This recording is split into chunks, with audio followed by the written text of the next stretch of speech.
Life as a Mohave, 1852 to 1856, Part 1. Crossing Paths with the Mohave. It's 1852.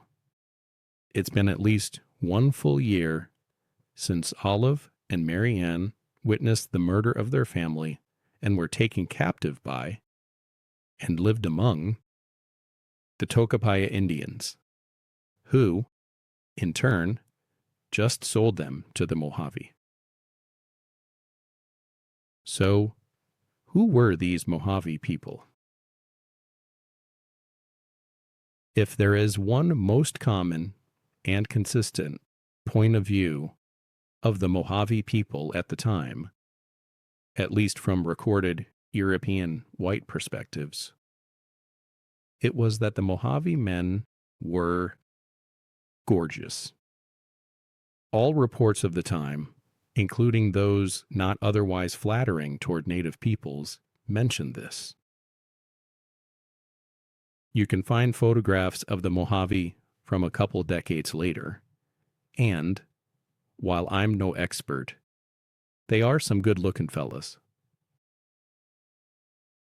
The typical Mohave man was 6 feet tall, with a well-earned reputation as a long-distance runner and an excellent swimmer. Those pictures show what appear to be, to my modern eyes, endurance athlete-like builds. Lean, but strong and capable. The Mohave had occupied the land on the Colorado River for more than 1,000 years. More specifically, we're talking the land around present-day Needles, California, down to Lake Havasu to the south, and up to Bullhead City to the north. The Mohave were no strangers to visitors in recent centuries, especially of the European variety. In the early 1600s, it was Spanish silver seekers, while in the late 1700s, Spanish missionaries like Francisco Garza. In the 1820s, mountain men and frontiersmen like the famous Jedediah Smith and Kit Carson were among those coming into contact with the Mohave.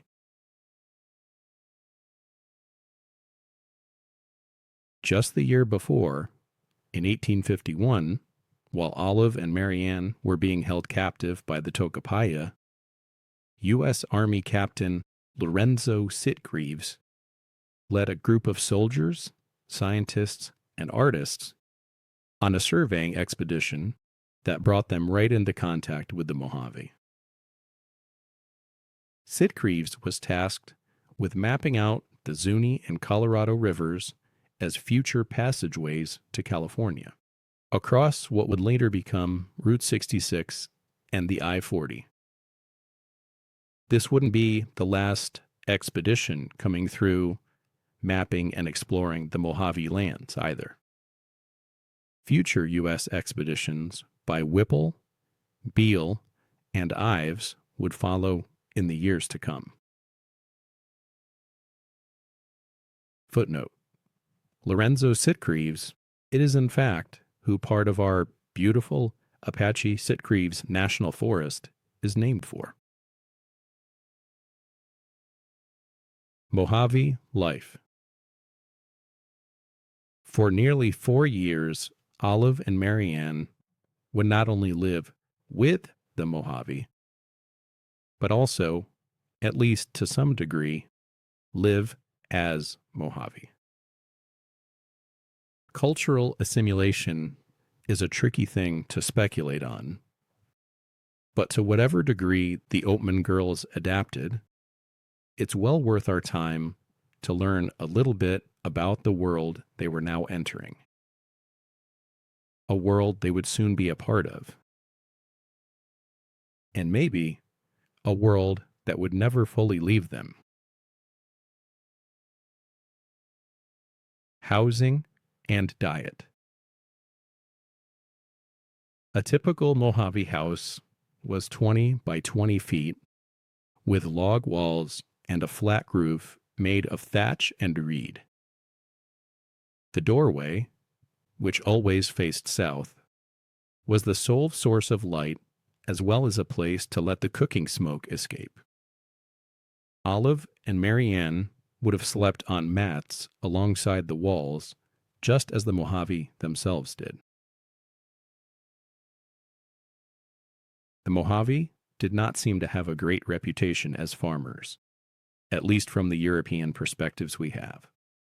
But they were able to grow some corn, beans, and squash in the black soil that would flood on the banks of the Colorado River each year. Hence, all the American Nile references in the many books. The men hunted big game, like deer, bighorn sheep, and antelope, and small animals like rabbits, mice, and birds. The Mohave also fished the Colorado River with nets, spears, and basket traps. Despite these practices, about half the Mohave diet was still based on wild plants that the girls and women would collect and prepare for the families.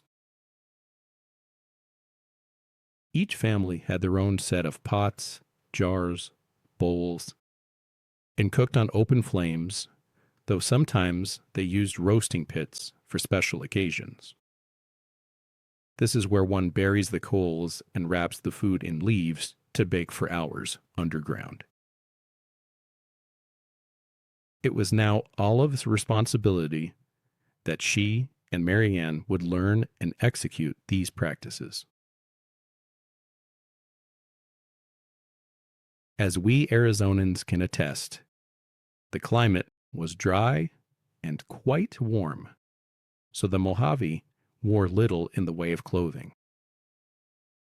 Those remarkably handsome men wore animal skin breechcloths, covering the essentials, and grew their hair long, often in braids so long that they could wrap them around their head.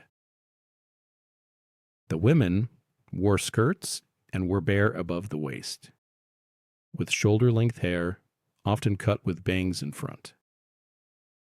Both men and women wore sandals made of cactus fibers. And the kids ran around naked until around age 7. Religion. I only know what we've read so far, so, as with Royce and the other 19th century Mormons, I'll limit my input here too, for consistency. The Mohave religion included a supernatural relationship with dreams, which is kind of fascinating. Dreams could give direction or provide guidance through hardships throughout their life, and we've read that these dreams were especially meaningful as the boy was reaching manhood and the girl womanhood. History, culture, and lessons on how to live well were all part of the Mohave's religious education.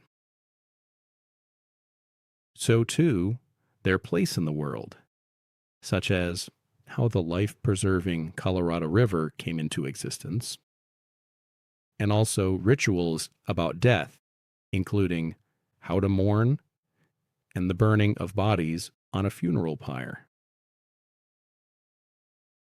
Sometimes these ideas and practices appear, at least in part, in petroglyphs and geoglyphs.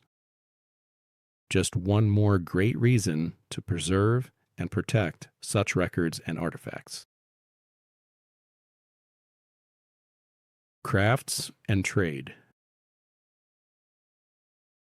Olive and Marianne would have learned how to make baskets, fish traps, and drums by weaving together plant fibers.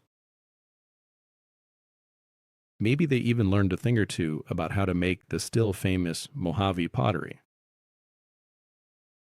These would be among the items the Mojave would trade in places as far away as the California coast, which must have linked them with other ancient peoples like the Aztecs centuries before, all the way to southern Arizona, where you'll soon be spending your day. We can see these trade goods and examples of jewelry worn by the Mohave in those photographs in the late 1800s. In these same photographs, we can also see the clothing and the body decoration. Tattoos. Surely, the most recognizable part of the entire Olive Oatman story is her iconic facial tattoo. Olive will have her tattoos for the rest of her life, and thus, for the rest of our story. So let's talk about tattoos. Mohave tattoos were often simple geometric lines and patterns, creating designs on the face, arms, and upper body. The Mohave would use these lines and patterns to accentuate a person's features, to make their face appear wider, as we might, in modern times, use makeup and hairstyles to do the same. The tattoos were made by piercing the skin with needles and ink. But instead of the mechanized tools of today, the Mohave used cactus spines to repeatedly prick the skin. The bluish-black ink came from the grinding of a plant that grew near the Colorado River and a powder from smashed river rock. Although Olive would later state in her lectures that her tattoos were marks of slavery, the tattoos more likely point to her acceptance and membership in the group. Tattoos were part of the Mohave belief system. They would allow entry into the land of the dead, for example. In fact, not having tattoos seemed to actually result in some not-so-great things after death, like being unable to locate family members, which was perhaps a fate Olive and Marianne found particularly poignant, as their Mormon beliefs also had after-death possibilities to reunite with their deceased loved ones. The tattoo on Olive's chin, 5 vertical lines, and 4 triangles pointing outward, was quite typical for a Mohave woman. See image accompanying this track. Olive also had lines tattooed on her upper arms.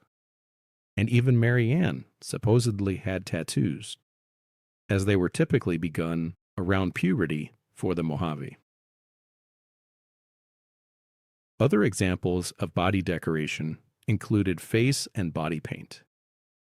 The men, those gorgeous men, had some of my favorite face paint styles, including some that covered the entire top or bottom half of the face, like an exaggerated full black beard or the face paint NFL linemen used to adorn on game day.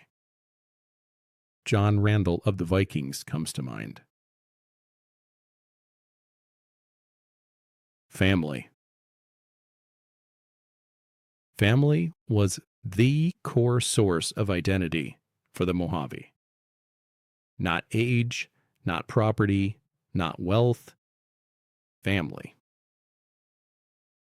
The Mohave were affectionate and outwardly loving with family members. From an early age, Mohave children learned to be generous and how to get along in their communities, within which they were raised almost communally. This reminds me of growing up when you could get into trouble with a neighbor or an aunt for causing mischief, not just with your own parents.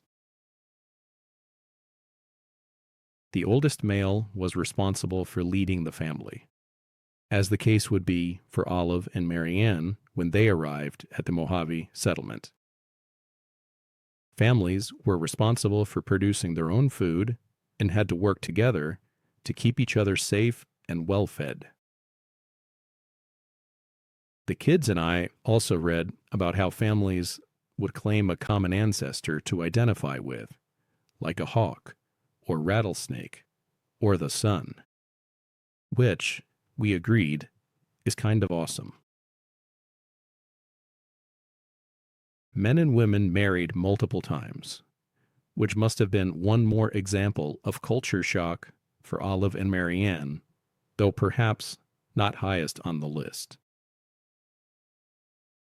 On that note, the Mohave were much more open and less inhibited when it came to sexual activities than Olive and Marianne were used to, which, I know, isn't saying much. But, unlike the culture Olive and Marianne had been raised in, Mohave youth were not lectured about rules around chastity, for example. These attitudes were also evident in the Mohave sense of humor. Even decades later, a renowned anthropologist commented on the sexually themed nicknames the Mohave gave to each other. Keeping this family friendly, I'll include none of them here, as they are rated at least PG-13, but are, nonetheless, pretty amusing. Olive herself had the very unflattering nickname Spansta, which I will also not translate here, but it will be included in her rescue/ransom letter later in our story. In the next section, a new adoptive family. Chance to escape not taken? But before moving on, think about Olive and Marianne laying down for those tattoos. We know how meaningful the tattoos are to members of the Mohave. So what's going through Olive's mind at that exact moment? It seems reasonable for Olive and Marianne to be aware that there would be no going back should they ever be rescued from the Mohave or decide to leave. Facial tattoos are still a pretty bold choice here in the 21st century. In the 19th century, this was an extremely consequential decision for a young woman to make. Talk it over with your group, and when you're ready to take a closer look into Olive and Marianne's life with the Mohave, go ahead and play the next section. Life as a Mohave, 1852 to 1856, Part 2.